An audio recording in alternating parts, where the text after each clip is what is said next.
হিন্দুদের সবচেয়ে বড় উৎসব এবং শিরকের সবচেয়ে বড় আয়োজন আল্লাহর জমিনে, এটা যখনই হতে যায় তার আগে এবং এটা চলাকালীন সময়ে মিডিয়াতে এক শ্রেণীর লোকেরা এই স্লোগানটা খুব বেশি বেশি আওড়াতে থাকেন, ধর্ম যার যার, উৎসব সবার। বড় আশ্চর্য লাগে, বিষয়টা যখন ধর্মীয় তাহলে এটার ব্যাখ্যা দিবে তো ধর্মীয় ব্যক্তিবর্গরা, কিন্তু ধর্মীয় বিষয়ে ব্যাখ্যা দিতে আসছেন রাজনীতিকরা, ধর্মীয় বিষয়ে ব্যাখ্যা দিতে আসছেন বুদ্ধিজীবীরা, যাদের ধর্ম সম্পর্কে কোনো ধারণাই নাই। এটা হলো সবচেয়ে বড় আশ্চর্যের বিষয়। একজন মুসলিমের জন্য হিন্দুদের দুর্গাপূজাতে কোনোভাবে অংশগ্রহণ করা জায়েজ কিনা, অনুমোদিত কিনা, এ বিষয়টি তো সিদ্ধান্ত দিবে ধর্ম বিশেষজ্ঞগণ, উলামা একরাম, কারণ বিষয়টা ধর্মীয়। অতএব এটা হলো একটা আশ্চর্যের বিষয়। দ্বিতীয়ত হলো, এই স্লোগানটার মতো অন্তঃসার শূন্য, অযৌক্তিক এবং হাস্যকর আর কোনো স্লোগান হতে পারে না। এই স্লোগান যদি যৌক্তিক হতো, এটার যদি অন্তঃসার থাকতো, তাহলে তো এই স্লোগান মুসলমানদের ঈদের সময়, উৎসবের সময়ও আসতো।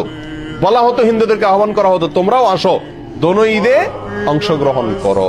অথচ তখন এটা করা হয় না। তাহলে বোঝা গেল উদ্দেশ্যমূলক ভাবে শুধু মুসলমানদের ঈমান ধ্বংস করার জন্য এই ষড়যন্ত্রমূলক স্লোগানটি বাজারে চাউর করে রাখা হয়েছে এবং এর পিছনে কিছু ষড়যন্ত্রকারী তথাকথিত বুদ্ধিজীবী এবং রাজনীতিকরা কাজ করছেন। আমরা সকলেই জানি, কোরবানিদের সময় পাক ভারত উপমহাদেশের মানুষ সবচেয়ে বেশি পরিমাণে কোরবানি করে গরু। যদিও গরু ছাড়া অন্যান্য পশু কোরবানি করা যেতে পারে, যেহেতু মুসলমানদের কাছে গরু খাওয়া হালাল, বিধায় গরু কোরবানি করে আমাদের দেশের মানুষ বেশিরভাগ ক্ষেত্রে। আর এই জন্য কোরবানি দিলে মানুষ বলে অনেকে বকরা ঈদ। বাকারা শব্দ, বাকারা আরবি, বাকারা মানে গরু, সেখান থেকে বাকরা ঈদ বলে বা বকরি ঈদ বলে। বাকারা বা বকরি আরবি গরু থেকে, তার মানে গরুর ঈদ। ঈদটাই হলো গরু জবাই করে গরুর গোশত খাওয়া, বিতরণ করার উৎসব। তাহলে সেই কোরবানির ঈদে যদি হিন্দু ধর্মের লোকদেরকে আহ্বান করা হয় যে তোমরা আসো গরুর গোশত খাও, তাহলে এটা তাদের জন্য অপমানকর হবে কিনা, তাদের জন্য কষ্টের হবে কিনা? কারণ তারা গরুকে পবিত্র মনে করে, গরুকে মা মনে করে, গরুকে পূজা মনে করে। সেখানে গরুর গোশত খাইতে যদি আসতে বলা হয়, তার মাবুদের, সে যাকে ইবাদত করে, পূজা করে, তার গোশত খেতে তাকে যদি আহ্বান করা হয়, তাহলে এর চাইতে বড় অপমানের আর কষ্টের কি হতে পারে? এই কারণেই কোন রাজনৈতিক বা তথাকথিত বুদ্ধিজীবীদের কেউই আহ্বান করে না হিন্দুদেরকে যে আসো মুসলিমদের সাথে উৎসবে সামিল হয়ে যাও, কারণ উৎসব সবার। কেন? কারণ একজনের ধর্মীয় ইবাদত, একজনের ধর্মীয় উৎসব আরেকজনের জন্য বিপরীত হতে পারে।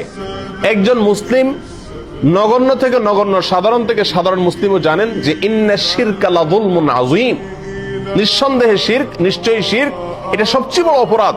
ইন্নাল্লাহা লা ইয়াগফিরু আন ইউশরাকা বিহি ওয়া ইয়াগফিরু মা দুনা যালিকা লিমান ইয়াশা। আল্লাহ সুবহানাহু ওয়া তাআলা তার সঙ্গে শিরক করলে এটা মাফ করেন না। আর শিরক ছাড়া অন্য যে কোনো গুনাহ আল্লাহ চাইলে যার জন্য ইচ্ছা তার জন্য কি করতে পারেন? ক্ষমা করতে পারেন। আর এই শিরকের সবচেয়ে বড় আয়োজন দুর্গাপূজা। এই দুর্গাপূজার অনুষ্ঠান ভিন্ন ধর্মের লোকেরা করছে, হিন্দুরা করছে। একজন মুসলিম হিসেবে আমি তার তাড়াতাড়ি করতে দিতে পারি এতটুকু, কিন্তু তার সে উৎসবে আমি সামিল হওয়া, যোগদান করা, কোনোভাবে অংশগ্রহণ করা, একজন হিন্দুকে কোরবানির ঈদে, বকরা ঈদে গরুর গোশত খেতে আহ্বান করা বা বাধ্য করার মতোই, একই বিষয়, কোনো পার্থক্য নাই। হিন্দুদের যে ধর্মীয় অনুভূতির কথা চিন্তা করে কোরবানির ঈদে তাদেরকে গরুর গোশত খেতে আহ্বান করা হয় না, ঠিক একই চেতনা থেকে, একই চিন্তা থেকে, একই লজিক এবং যুক্তি থেকেই মুসলমানদেরকে দুর্গাপূজা বা হিন্দুদের এই সমস্ত পূজার মধ্যে সামিল হওয়ার জন্য আহ্বান করা উচিত নয়। অন্যায়, অন্যায্য, অযৌক্তিক এবং অন্তঃসার শূন্য আহ্বান এবং দাবি।